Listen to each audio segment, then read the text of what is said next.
Thank you. I brought some baby shoes with me. My daughter, Gaia, lent them to me. And thanks to generative AI, this little robot up there is wearing them too. I thought I would start with a show of hands. Also, we've been sitting for a long time. So how many of you believe that AI has made giant leaps in recent years? OK, quite a few. Now, on the other hand, how many of you believe that we're just getting started, that this is just the beginning? OK, actually, almost more. So I agree with all of you. On the one hand, we have made tremendous progress. I would not have believed that this would be possible if somebody had told me just a few years ago. To give you some examples from the Google context, with AlphaFold, we have decoded hundreds of million protein structures and made them publicly available. I was shocked and surprised to hear the stats. It's more than 2 million researchers who are using them nowadays in 190 countries to accelerate scientific discovery. Something that's closer to my day-to-day work, Gemini. You can upload a 1,500-page document or a 2-hour-long video and ask questions and get back answers in just a few seconds. Or, a third example, we're routinely now scanning eye retinas, thousands of them per week, and helping detect early onset of eye diseases for people with diabetes. No human could do this alone. And in many of these cases, not even thousands of humans could do this together. I would call this a giant leap. And at the same time, AI makes mistakes. We saw a bunch of examples in the previous talks. My favorite one is whenever a new LLM comes out, I ask, how many R's are in raspberry? And they all say 2. AI systems reason in different ways. And there's a long way to go. They're still in their baby shoes. Put these down here.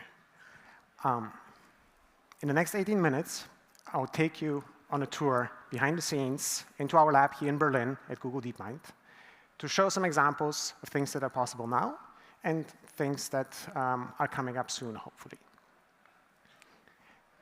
AI systems learn from us humans, and we need to learn to use them. So AI is about learning, and I'll take you on a personal journey through my learning steps. Let's go back to the year 1991. This is when I moved to Berlin. I was born in Bulgaria. I was 10 years old. And at that point, I was comfortable in 3 environments. In the Bulgarian environment at home, speaking Bulgarian. In math class, I liked symbols. And on the soccer field. Now I was in Germany, and the teacher spoke German to me. The students spoke German. I was lost. I was struggling. Luckily, I found some helpers. Comics, and in particular Asterix and Obelix, helped me learn the language. I could look at the faces. I could look at the descriptions of what was happening. And I could stitch together the missing words and guess what they meant. Nowadays, we call this inference, but it's really just guessing. And through that, I could start building up my understanding of German. In math class and on the soccer field, again, the familiar context helped me understand how to use certain words and phrases. Soon, I was able to use German phrases that I couldn't translate back into Bulgarian. And this is how I ended up learning the language. A few years later, I graduated from high school, and I started studying computer science at the Free University in Berlin, just down the road. And I remember during my first year, I was walking down a hallway in the basement, and a door was open, and there was a big green carpet. I looked inside, and I saw these makeshift robots on wheels with laptops on them. And I asked, what is this? And they said, well, these are our soccer-playing robots. They're called the Foo Fighters. Soccer, computer science, I had to get involved. So I became the goalie coach. We used a little bit of machine learning and AI to detect the ball, and then we used a lot of rules and heuristics to figure out how the robot should position themselves in certain situations and how to react. The systems were quite brittle, both in the robotics world as well as in the language world. When we tried to build language understanding systems back then, they didn't work very well because we were trying to take our linguistic intuition and encode it in rules. We would say, oh, they're verbs that correspond to actions, they're nouns that are subjects and objects of sentences, and become very complicated. Over the years, we changed our approach. And if you squint at it the right way, I think it relates to the way that I learned German, through context and inference. Nowadays, the way we train these systems is by exposing them to lots of text, lots of information, and hiding bits and pieces of it and asking them to predict it. We learn representations of words from the context that they appear in. And so this is what underlies large language models. We started with text, and that's why we call them language models. But nowadays, we don't use just raw text. We use code, we use images, we use video, and even audio. So these models have become multimodal. Gemini is Google's large multimodal model, and it's available as a chatbot for consumers, as well as an API for developers who want to build applications on top of it. But AI is, of course, not new. It has been used in products for a long time. It's just that usually we used to call it machine learning, and it was not as popular and not as powerful. Like early spell checkers and grammar checkers are early examples of machine learning. One of my favorite products, and a product that is built with AI at its core, is Google Translate. It launched in 2006, and today it supports 250 languages. Users are using it to translate 150 billion words per day. And if I ask you to guess what are the 3 most likely phrases, you'll probably guess the first 2, hello and how are you? But the third one is an interesting one. It's actually, I love you. And in a world that's quite complicated, I think this is a nice reminder that people want to connect, people want to build bridges and not walls. I promised you a look behind the scenes. So let's look at our lab in Berlin. It looks like any office. Desks, computers, chairs. But 2 things might be noteworthy. It is pretty quiet. We even have quiet area signs on the walls and a thick carpet to absorb the noise. And then we have lots of whiteboards. Usually they're full with math. It's a place that we designed to crack hard problems. And continuing on our journey from 2000, now let's go to 2020 and look at the office then. How did it look then? What was going on? Well, if you remember, that was the middle of the pandemic. We were all at home. For me personally, this time was very much in my memory because I had just become a father, and I was adjusting to this new life of fatherhood and work-life balance. And on top of that, we had the pandemic, and I was at home 24/7.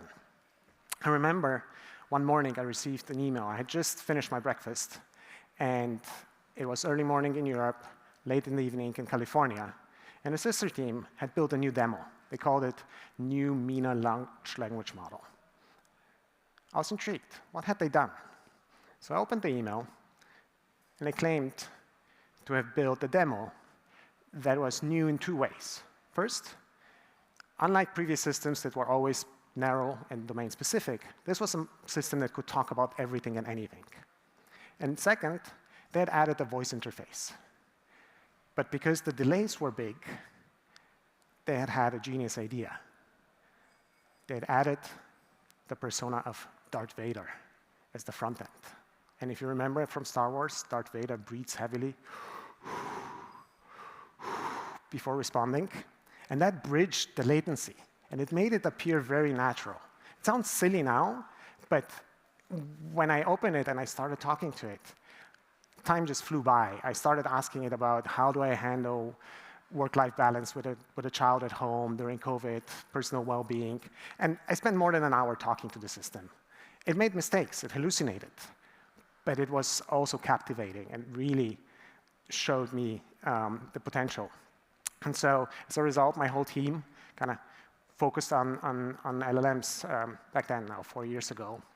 and we've been working on them since then.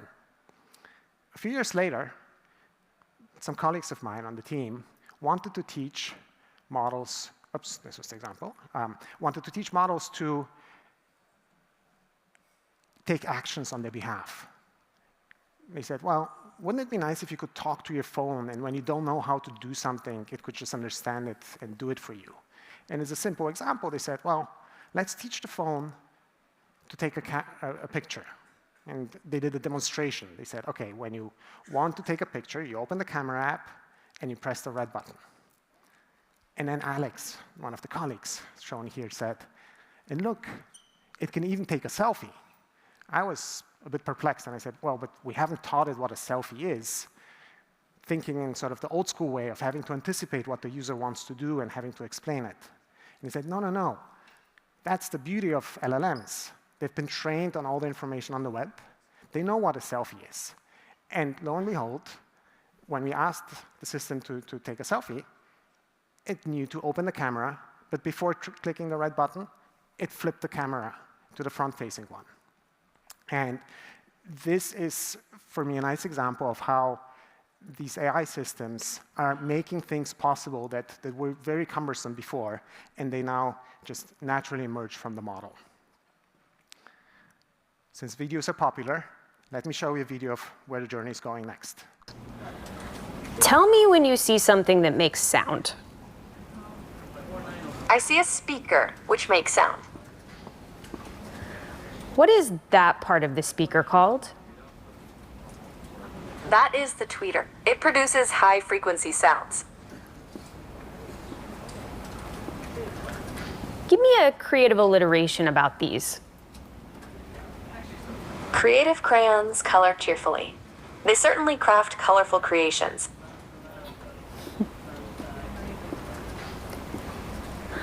What does that part of the code do? This code defines encryption and decryption functions. It seems to use AES-CBC encryption to encode and decode data based on a key and an initialization vector, IV. So just a few months ago or years ago, this would have seemed quite out of reach. I think a giant leap from the earlier models we had. And at the same time, still, I think we're in the baby shoes. Like, I don't think we'll be walking around with phones like that. But at the same time, the ability to let models see the world the way we see it, have the same sensory input, opens up lots of opportunities. This is our project Astra that we'll be launching in the near future. And I think it's a nice example of how we've moved from being completely in the abstract world to allowing models to see the world the way we do. And then the next step will be to act in the world. But AI is already having impact. We saw some examples in the previous talks. And just wanted to quote a study that estimates that the potential for generative AI technology on the German economy could be $330 billion euros. That's 7 to 8% of the GDP. A different study looked at productivity and estimated that the average worker could save 100 hours per year with generative AI technology. So that's 2 hours per week. Imagine what you could do if you had 2 hours. I personally thought about it while preparing for the talk, and I would spend an hour playing soccer with my kids, and I would spend an hour studying French, and you'll see in a second why. Of course, to realize this potential, we need to be creative. We need to invest. We need to try things. At Google, we summarize our approach in 3 words. We need to be bold, we need to be responsible, and we need to do this together. The together part, I think, is really key. And to translate this high-level model into more concrete actions and frameworks, we have our AI principles. We published them in 2018, and we use them to guide us. Whenever I onboard people on my team, we go through them and use them to go through a few examples of what would we do and what do we not want to do. For example, we are not pursuing facial recognition technology because we feel that the risks outweigh the benefits. Now, I started with soccer. Let's go back to soccer. The year 2000, we had these small robots that were moving very slow and clunky. Now we have humanoid robots that are a bit better. And on the right, you see a ping pong playing robot. Soccer is primarily played on a 2D field. Ping pong is three-dimensional. The ball even has spin, so maybe four-dimensional. It's much, much harder. And we can play ping pong now at an amateur level. This is an example of how AI is now able to act in the world. But of course, the goal is not to build the best ping pong playing robot. The goal is to build robots that can help us fix things in our home, take us from A to B, help nurses take care of their patients in the hospitals. And I think we're still in the infancy there, still in the baby shoes. And at the same time, it's a giant leap compared to where we were before. At a personal level, things are coming full circle for me. My wife is Franco-Lebanese, much, much better at languages than me. And our kids are growing up in a multilingual environment, picking up the language very naturally. And so I find myself again confronted with words and phrases I don't understand. Recently, I encountered this sequence of letters in a group chat with my wife's family. I was lost. So what do we do when we're lost? We ask Google. Google couldn't help me, so I asked Gemini. Gemini said, well, I'm not sure. This could be a sequence of abbreviations. It could be some typos. Without additional context, I can't help you. And that made the light bulb go off in my head. Context.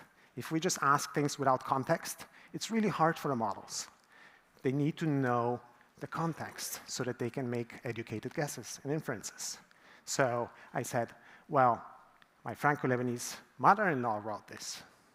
And then the model said, oh, now I understand. This is a phonetic transcription. The beginning is in French. It's ça va bien. And the ending is in Arabic. It's hamdallah va enti. Together, this means it's going well, thank God. How are you? This was a nice reminder that we need to provide context to these models so that they can reach their full potential. They will make mistakes, but they will also help us. And we often think about AI as something about systems and machines. But for me personally, AI is about connecting people, helping us communicate better, and ultimately live a more humane life. So thank you very much.